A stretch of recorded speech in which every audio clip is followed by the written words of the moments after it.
Welcome to TV Icons. I'm Andrew Mercado, and we've got a really great guest today. You know him as Dr. Terence Elliott from A Country Practice, but underneath this beard, here is Shane Porteous. Thanks for joining us today, Shane. It's a pleasure, Andrew. Let's start with your childhood. You grew up in Stanthorpe, Queensland. I'm wondering, were there movies or movie stars or something that kind of awoken in you an interest for acting when you were a young man? Not really. I guess I didn't go to the movies much. My parents were not wowsers, but didn't believe in wasting money on things, like the Saturday matinees I would occasionally go to. But what it did awaken an interest in animation. Actually, one of the early films I remember, seeing all the Disney cartoons of the full-length features at the time, and I sort of knew instinctively how that worked, how animation worked. Because I was always drawing, and used to sort of get the corner of books and write draw a little picture in the corner and then flip it through the corner there to make it move, and so it actually got me interested in that. So many of us have something that we're fascinated by as a child, and you end up becoming an animator along with acting and writing and all of this. It's very interesting, those childhood influences. But tell me, when you start your theatre career, you do that by moving to Brisbane. Were you studying somewhere in Brisbane when you got into acting? Yeah, I was at Queensland University. I was studying arts. And I wasn't at all sure what I was going to do, but it seemed likely that I would sort of devolve into teaching. I would do an arts degree and then I'd do a dip ed and so on. But I'd done a little bit of acting at school, the school play. But I became involved with the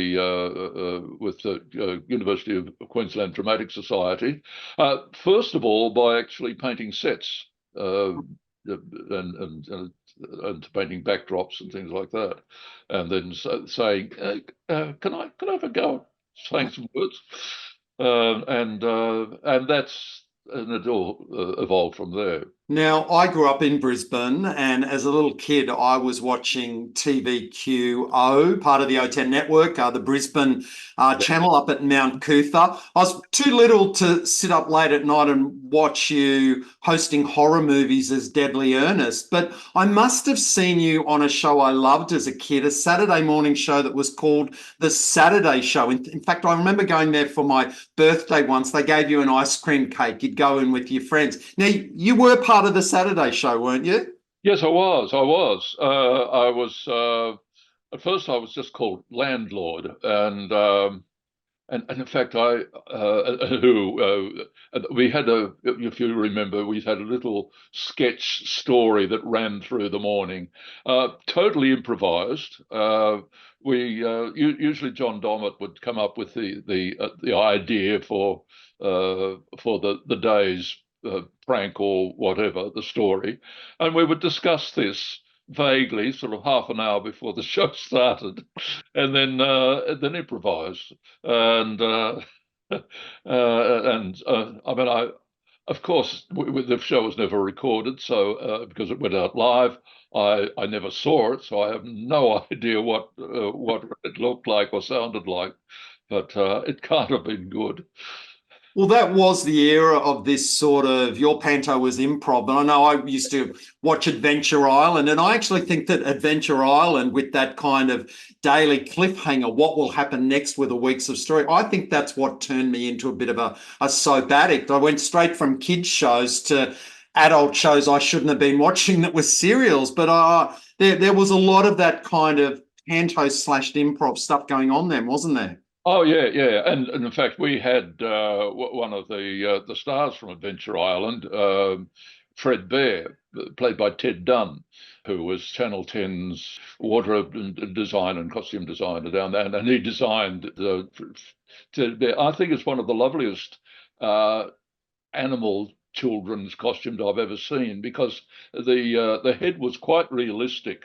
It didn't have big googly eyes and a sort of funny mouth or anything. It was just a neutral expression like most animals have, and it was all done with just body language and the angle of the head and things.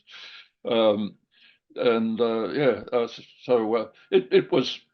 I don't know whether I learnt anything from it, from the whole experience, except never to do it again. But it was sometimes it was fun, and sometimes we actually, because as you went along to become a part of the audience, and sometimes we had audience reaction. At one stage, I remember one of the kids from the audience ran on to our little area of the set where we're doing the show, and punched me in the groin. And doubled and called me a very rude name. Wow, live TV back in the day, hey? So live, yeah. Yeah. Now, your first acting roles were in a couple of ABC dramas, and then you join the Crawfords family based out of Melbourne and start doing the police shows, Homicide, Ryan, Matlock Police. I was looking at an episode you did in Ryan where you play a politician, and Rowena Wallace is playing your wife. And Rowena was kind of typecast through the 70s. She played a lot of kind of rich bitches, married to someone important. And of course, that ended up paying off for her in 1982 when she was cast in Sons and Daughters and took that to the next level. But I'm wondering, with the roles that you were being offered in those Crawford cop dramas back in the day, did you ever think you were going to get typecast to play a certain type of person? Not really, because in most of those shows I got to play the bad guys, either a victim or of some malfeasance, but usually. A bad guy, and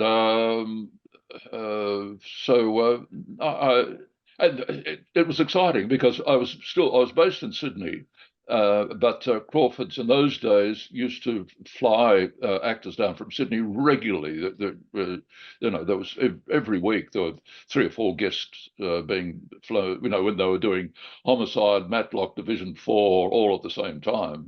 That people would flying down all the time, and quite often you would get only a day's notice about it, because quite often I was only about the second or third choice for the role.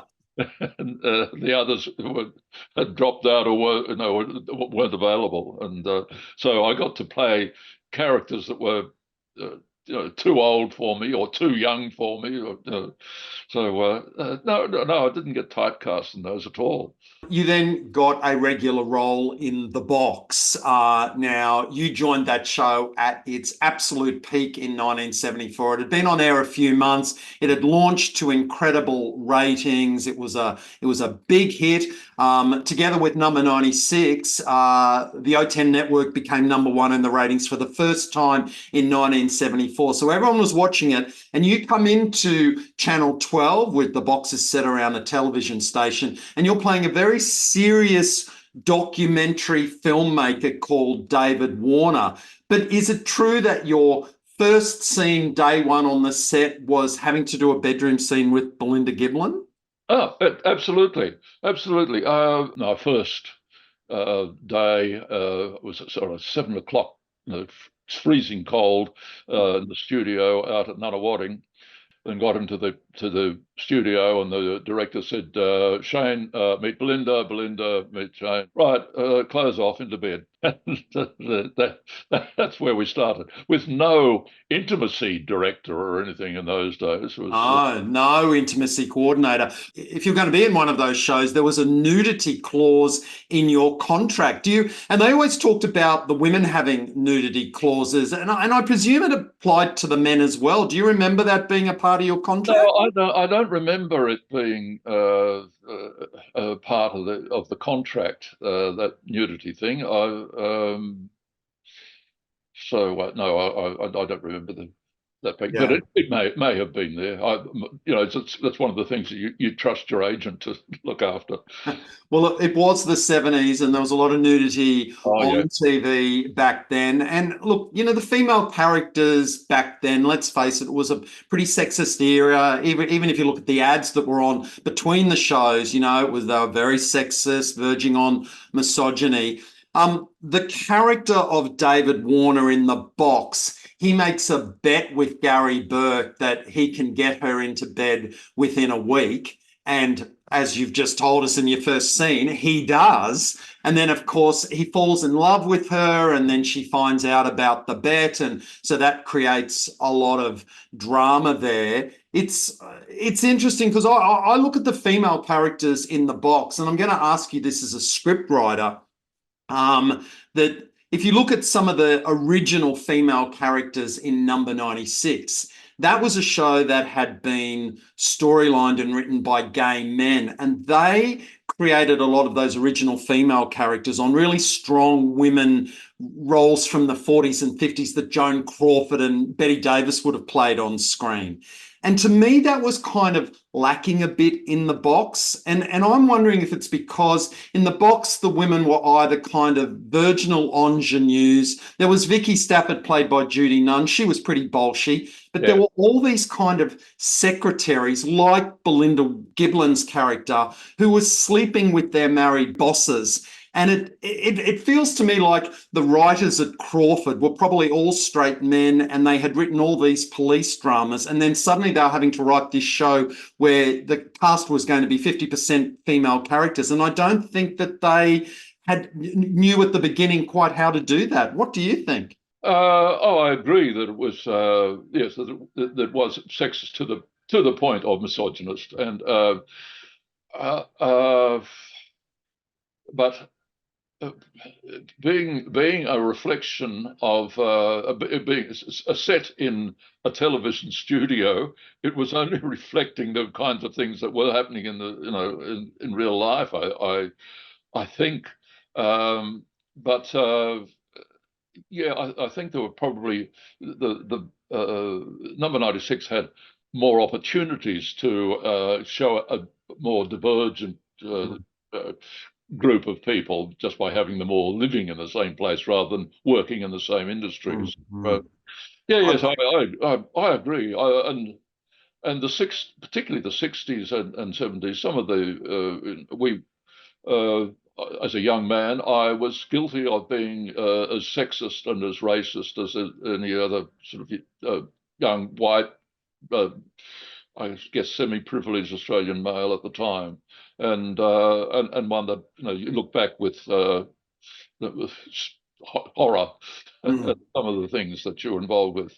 I think you're absolutely right. And those shows did reflect the eras of the time, which was sexist, and you saw that in the shows. But I just watched a random scene out of The Box with you and George Malaby, and he's playing the program director, and he's talking to David Warner about this documentary that the station wants on sex workers and how far can they push it, and let's not get the Broadcasting Control Board. And I was listening to it going, this is actually pretty realistic. This could have been word for word taking place in TV stations at the time. How far can we push it? In some ways, your character David Warner was actually pretty realistic, and I think certainly those first characters in The Box, we know for a fact that a lot of them were based on real people at the time, and I think that they were just taking what was happening in Crawford Productions and TV stations and going, quick, put that into The Box. That's a great story. Let's just use it.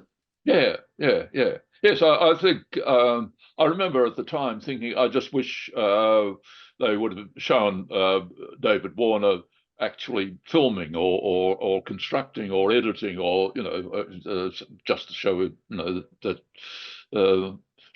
show don't tell about uh, saying that he's supposed to be a hotshot documentary producer. You did do some comedy in the show too. They sort of made you a bit of a force in there. You're dating Belinda Giblin. Her flatmate is Jean, played by Monica Morn, and she gets this mad boyfriend called Tim Elliott. And you were a bit of a force, and they gave you a little bit of comedy there because these shows, as sexy and as adult drama as they were, they also had a lot of comedy in them. That's right. In fact, it was Tim Elliott was the actor who played the character. We'd worked together on stage a number of times before we did this, and in fact, there were a lot of scenes just involving the four of us, which we really enjoyed. I remember, we sort of got quite chummy doing those things. So, yes, I can't recall the comedy much now, but everybody thinks of those shows today as being, sort of sex soaked. And yes, they all used a lot of sex in the beginning to lure the viewers in, but people wouldn't have kept watching it if it had just been girls taking off their clothes. They kept watching it because they wrote good characters, and a lot of these characters were kind of inherently funny. And you arrived at just the right moment, I think, to be in the box and working with all of that cast. It was a good time. I did enjoy that. It was the first time I'd actually worked at that pace, I think.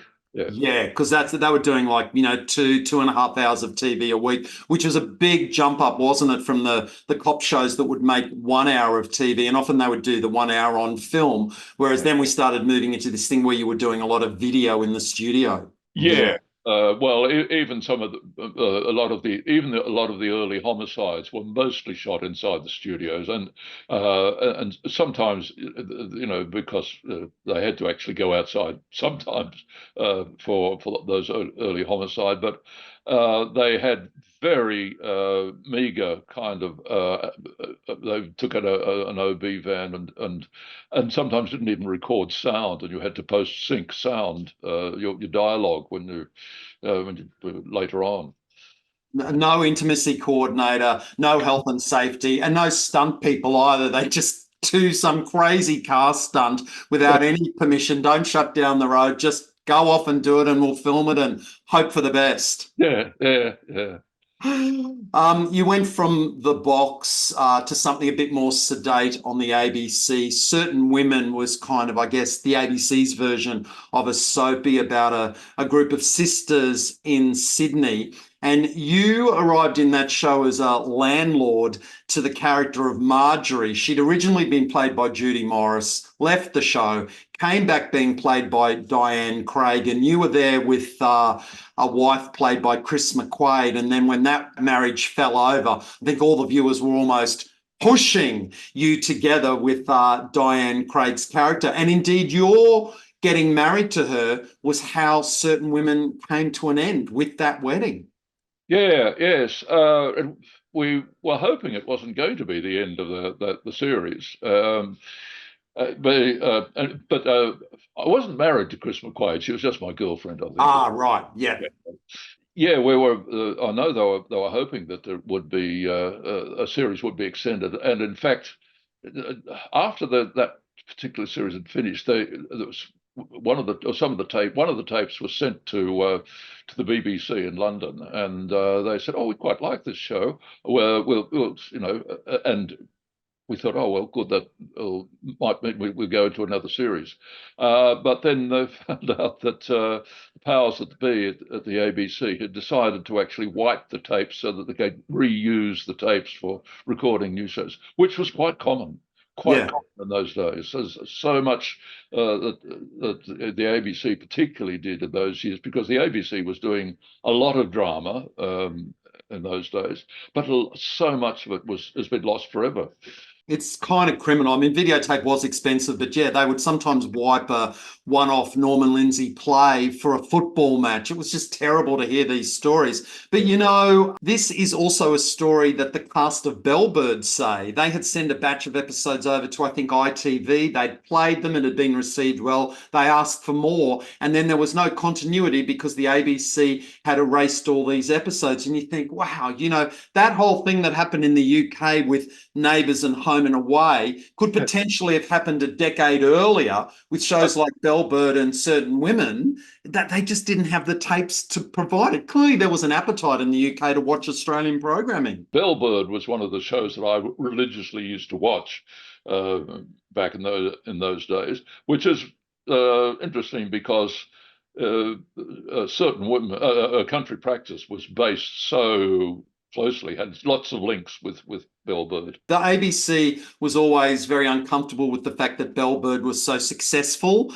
was too successful for them. You know, what are they doing making something commercial? And they more or less killed the show off. They changed the time slot, changed the running time, and then went, oh, look, nobody watches anymore. Let's get rid of it. But yes, it did come back as a country practice. But before we leave Certain Women, I noticed two cast members in there that you ended up working with a lot in the future. You had June Salter and Brian Wenzel playing a couple in Certain Women. And of course, Brian Wenzel goes on to become Sergeant Frank Gilroy with you in A Country Practice. And June Salter pops up all the time too, because she's the kind of rival matron in Burrigan. It's amazing how you meet or work with these actors and then you go on to continually work with them in other shows for years and years, right? Yeah, yes, but I guess particularly in Australia, which where the industry in global terms was really quite small, and in those days, so that you were almost pretty certain to work with the same actors a number of times in those days, in the 70s anyway. Now, you were partnered up with a lot of great actresses back in the 70s. Chris McQuaid as a girlfriend, marrying Diane Craig, kissing Anna Maria Winchester, in bed with Belinda Giblin. But then in 1977, you do something the complete opposite of that. You get cast in Number 96 in its dying few weeks, and you play the last lover of Don Finlayson, played by Joe Hasham. Now, that wasn't a really happy experience for you, was it? Because the show had been axed and there was a feeling of despondency on the set? Oh yes, there was. It was just a sort of nobody cared anymore, and I mean when I started playing the character called Joshua, and who was supposed to be a cult leader, and of course I only had scripts for so maybe 2 weeks ahead, and I knew it was only going to last 6 weeks, but I said to my first day on set, that it's like, we don't have any table reads or anything for shows like that. I asked the director, can I play this with a sort of a fake American accent, as if he's to show that that he is a fake kind of but people will pick it up, might pick it up and saying, no, that's not a good. And so I did that, and I thought, well, they'll explain it or something later. The writers will think, but no.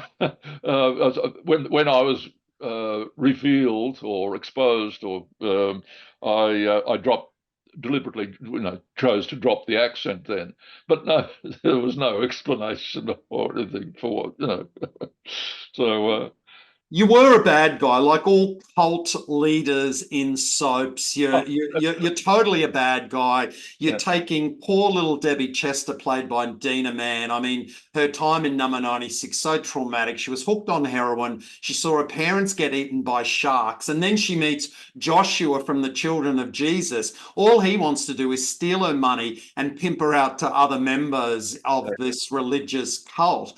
But, even when I watch it now, all these years later, I still can't actually figure out, was Joshua actually in love with Don, or was this all part of the con? It's not clear to me. And the other thing that's really remarkable about this is that in the early days of Number 96, it was strictly forbidden. The one thing they wouldn't do is Joe Hasham wasn't allowed to have any physical contact with the men who were playing his lovers or boyfriends. They're allowed to have gay characters, first in the world to do that, but no physical contact. But here we are in like the sixth last episode of Number 96, this remarkable scene with you in bed with Joe Hasham, clearly post-coital, Don smoking a cigarette, and you kind of go, Wow, that's probably a bit of a TV first in Australia, but nobody was watching. Well, no. Yeah. I mean, I think the way Joe played Don, particularly in those early days, was probably the first time that Australian audiences had seen uh, a gay character played straight, if you know what I mean, without being campy, and Yeah.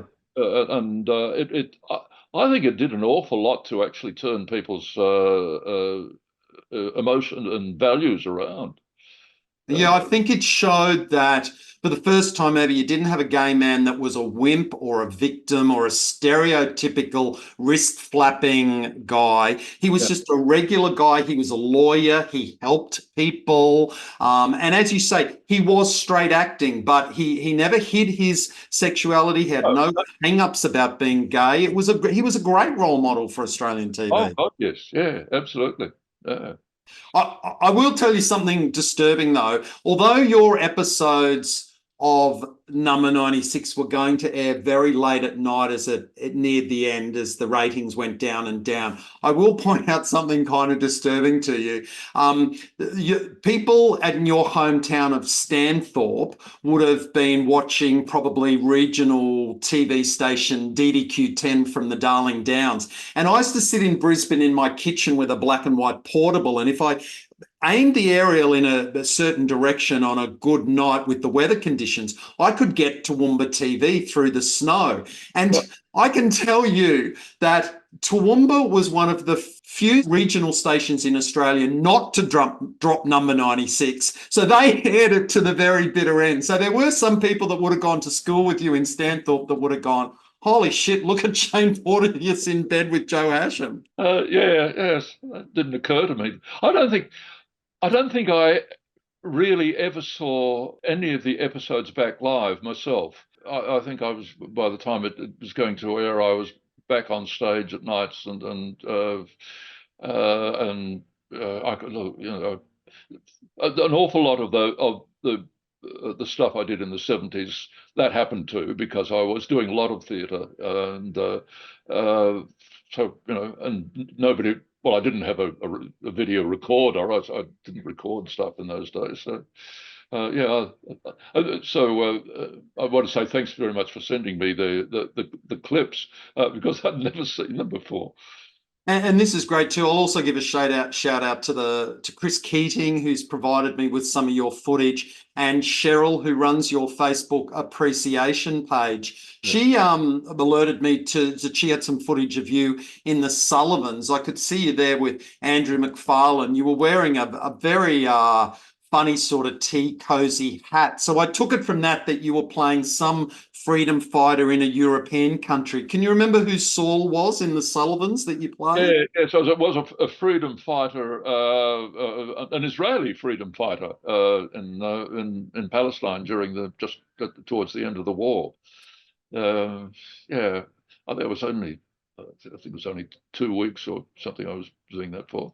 Isn't it crazy to think that as you move into the 80s, you get cast in a country practice? And, Channel 7 quietly launched the show in November during a non-ratings period. And it's very telling when you look at the first ever mention of the show in TV Week. It's a double-page spread, and it's all about the pig. Oh, there's this show and there's a pig in it called Doris that's going to have a chandelier. And then you look at those quiet start to the show becoming this huge, huge success. What was the first time you can remember that a country practice had surpassed all expectations and was the biggest show on TV at the time?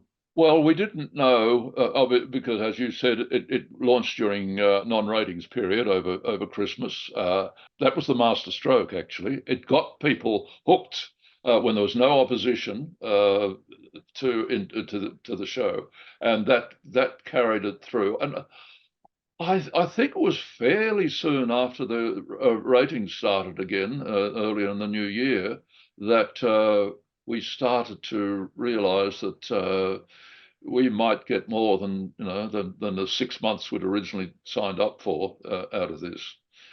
Not ever believe we get 12 years.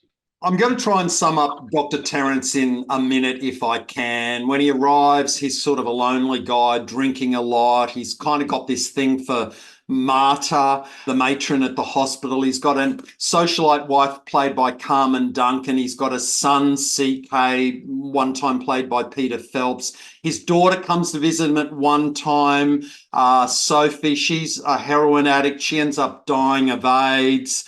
Dr. Terence ends up marrying Dr. Alex, played by Di Smith. She has a premature baby that dies, so she goes to the Northern Territory to work on an Aboriginal mission. But Dr. Terence ends up getting happily married in the last episode, 1088. He's marrying matron Rosemary Pryor, as played by Maureen Edwards, just as a bushfire's heading towards Wandon Valley. That is one cracker of a final episode there. It is, yeah, yeah. No, it was. It was a lovely way to finish off. And it was a nice way to sort of go out of the show. I remember thinking as we were in an old Rolls Royce or something at the end of the reception and sort of waving, and I thought, I'm going to break the fourth wall just for once, and lingered on the camera, waved to the little camera before it moved a bit further. I don't think it's actually noticeable on the final edit. But, so waving goodbye to the viewers and the fans that had, because some people stuck with the show for 12 years, didn't they? Oh yes, yeah.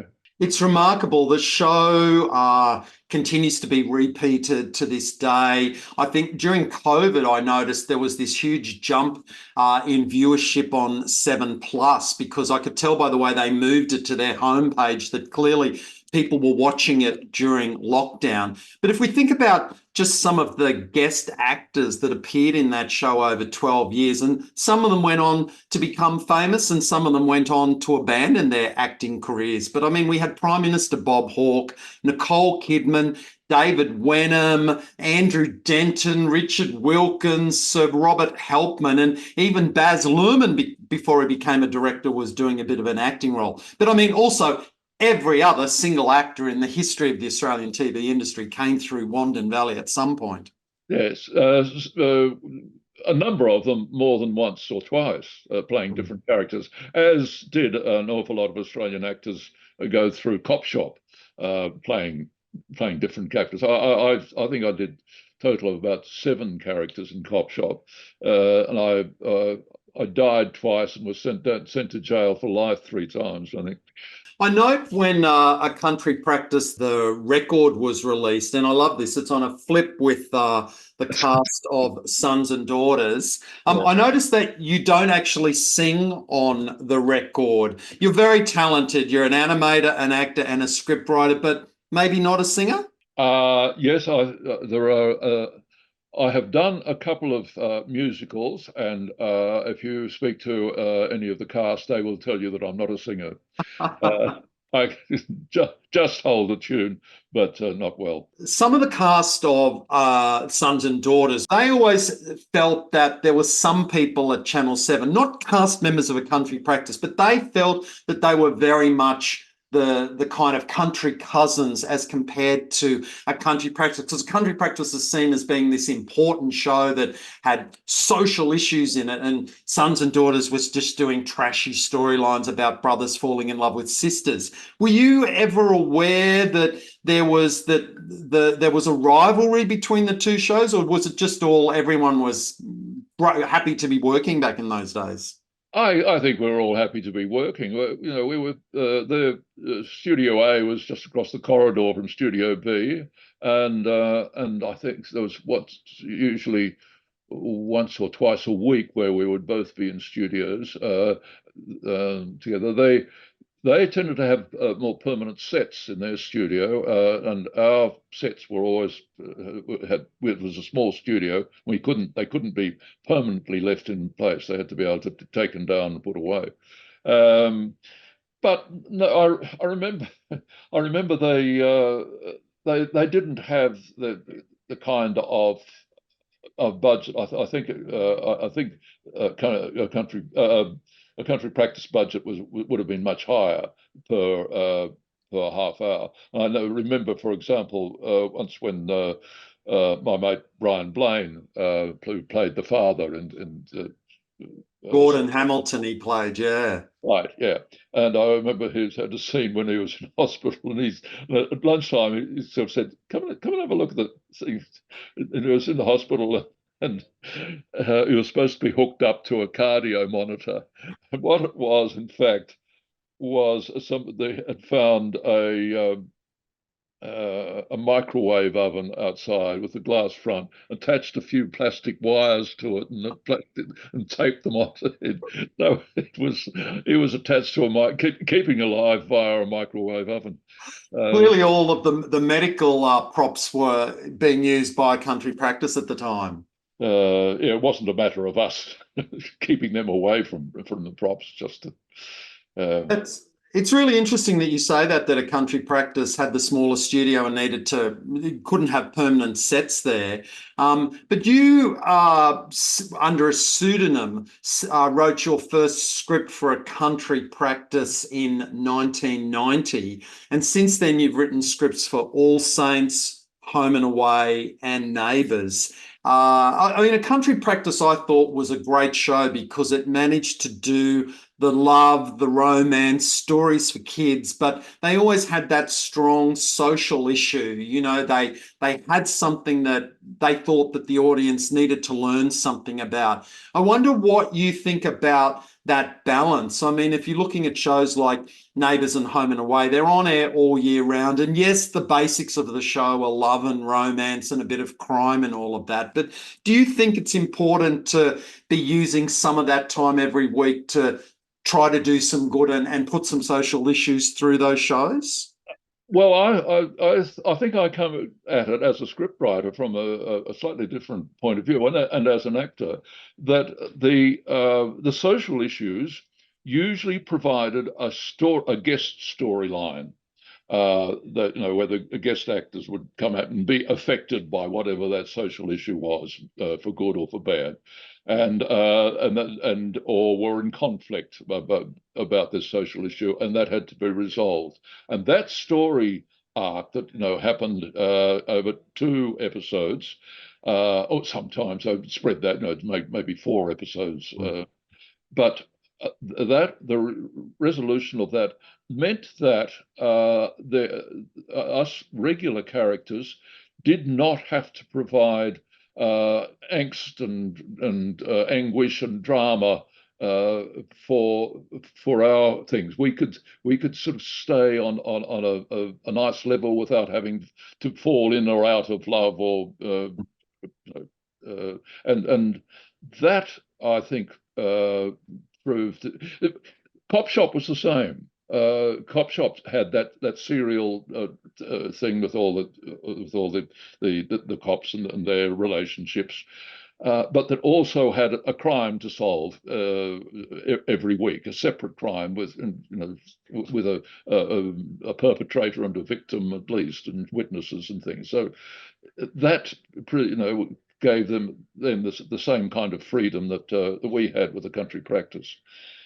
But talking about the social issues, it was extraordinary at one stage there for a couple of years that part of it was planned that we would tackle a social issue which would go to air at the same time as that social issue happened to be on the news. Sometimes it was quite deliberate because it was whatever, Save the Children Day or something like that was planned ahead, and we knew when it was going. The writers knew when it was going to air, so it could plan to do that story. Others, it was just pure serendipity, that we did this story and suddenly there it was in the news. So we just seemed to be surfing ahead of the pack.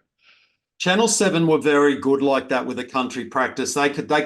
You could plan in advance. You could do an Anzac Day episode and know that it was going to air Yep. during Anzac Day week. Whereas, some of the other networks, they do a Christmas cliffhanger like Channel 9, and then, it's the cricket, and they just, not go to the big summer cliffhanger that they worked so hard to create because, the cricket was more important than any sort of programming of a soap. But Channel 7 always pretty much treated a country practice, I thought, with respect in that decision. Absolutely, absolutely. Yeah, it was a very happy set to work on, due mostly to the writers. The Jim Davin, late great producer, came from the script writing background himself. The scripts were so important, and he hired some really good script writers, and that gave the actors confidence in playing the characters, that's where it all started. What do you take from being an actor into being a script writer? What part? How did acting teach you to be a certain type of script writer? Did it influence you in any way? Oh, I'm sure it did. In that, as an actor, you learn to recognise good dialogue and what makes dialogue easy to say, easy to remember, because it comes. The more natural it is, the more easier it is to remember, and also.